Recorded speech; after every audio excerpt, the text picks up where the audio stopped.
এই 5টি আমল কখনই ছাড়বেন না, যে 5টি সহজ আমল আপনার জীবন বিরাট পরিবর্তন আনতে পারে।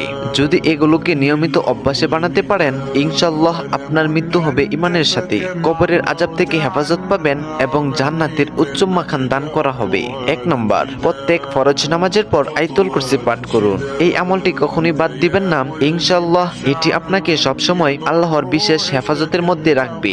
2 নম্বর, প্রতিদিন রাতে ঘুমানোর আগে সূরা আল মুলক পড়ুন। এটি কবরের আযাব থেকে রক্ষা করার জন্য একটি বড় শক্তিশালী আমল, একে কখনোই ছেড়ে দিবেন না ইনশাআল্লাহ। 3 নম্বর, প্রতিদিন সকাল সন্ধ্যায় সাইয়্যিদুল ইস্তেগফার পড়ুন। এটি ক্ষমা ও রহমতের দরজাকে আপনার জন্য উন্মুক্ত করে রাখবে। নিয়মিত করুন, ইনশাআল্লাহ উপকার পাবেন। 4 নম্বর, যখনই ওযু করবেন শেষে কালিমায়ে শাহাদাত পড়ুন। এটি ওযুর পূর্ণতা ও বরকত বাড়িয়ে দেয়। এই সুন্নাহ কখনোই বাদ দিবেন না। 5 নম্বর, আজান হলে মনোযোগ দিয়ে শুনুন এবং তার জবাব দিন। এটি ঈমান নবায়ন ও রহমত লাভের বড় আমল। যত ব্যস্তই থাকুন, আজানের উত্তর দিন। যদি এই 5টি আমল নিয়মিত অভ্যাসে পরিণত করতে পারেন, আল্লাহ আপনাকে ঈমানের সাথে মৃত্যু দান করবেন, কবরের শাস্তি থেকে হেফাজত করবেন, জান্নাতের উচ্চ মাখান দান করবেন। সুবহানাল্লাহ। আল্লাহ আমাদের সবাইকে এসব নেক আমল নিয়মিত করার তৌফিক দান করুন।